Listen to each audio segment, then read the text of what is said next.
As many of you know, there's this little virus going around right now that has caused some chaos, and basically we're not allowed to have this really important dinner for Christian Student Fellowship this weekend that we were going to have because of it, because of quarantine and social distancing.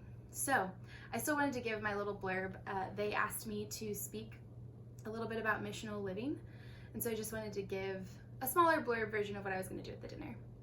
Missional living, for me, looks like I live on the east side of town with my roommate Nicole. We live in a house we call it Laurel House, and our main objective and our goal and our hope is that our neighbors would know that we care about them, would know that we love them, would know that we're interested in their lives genuinely, and we most of the time you'll hear us just saying that we want to live intentionally, and that means that we want to love our neighbors really well, just like Jesus would. And so what does that look like? It looks like, sorry. What does that look like here? It looks like kids coming over, knowing that we're here.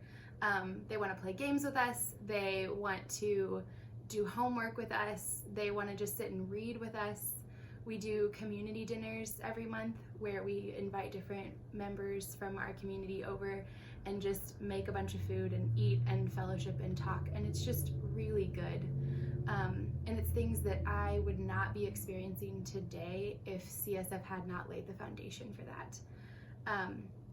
So a little backstory, how did this start, you might ask? A long time ago, I went to the University of Illinois at Springfield, and I was a student in the ministry of Christian Student Fellowship. And it changed everything that I thought about Jesus. It made me realize that it's about community and it's about being real and honest with the people that we're with, loving Jesus and learning more about him. And I carried that with me. And right after I graduated college, I had been on a mission trip previously to the country of Honduras, and I really wanted to go back because I had fallen in love with the people and the country.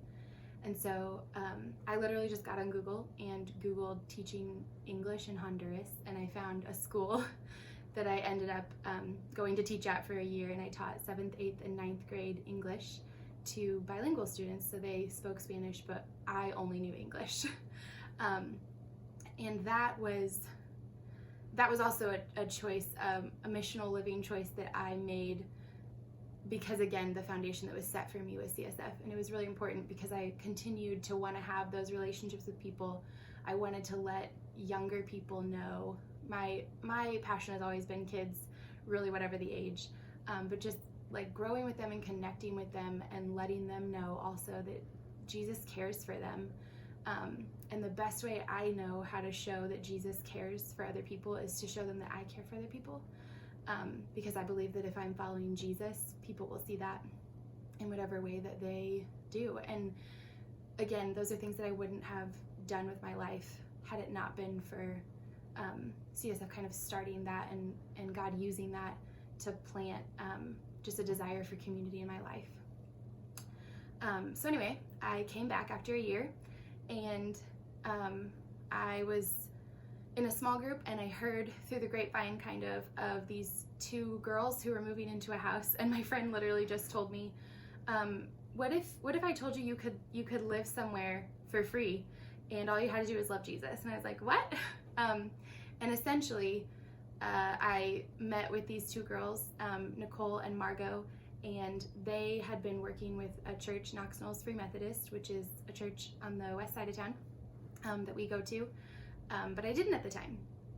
And through them, I learned that they were in the process of renovating this house that I'm sitting in right now to be a community type house, to be all the things that I just explained before that we do. And so again, I got to be plugged into that because my heart for Jesus had changed over time to be more and more about community and about letting people know that he loves them and just living my life a little bit differently so that people know that. But again, I can't tell you enough how important Christian Student Fellowship was for me in my personal walk with God. I know that I wouldn't be here today if it hadn't been for the seeds that they had helped plant that God had used them for back when I was in college. And so I'm just really honored that they asked me to speak, and I still wanted to be able to share a little bit of my story. So I hope that that helps paint a little bit of a picture of how they really they love God so well, and they teach others what it looks like through community and through scripture and through small groups and just through doing life together. And if you're in a place where you can give financially, it would be greatly appreciated. And we're very sad that we couldn't see everyone in person this year like we do every other year. Thank you so much. Bye.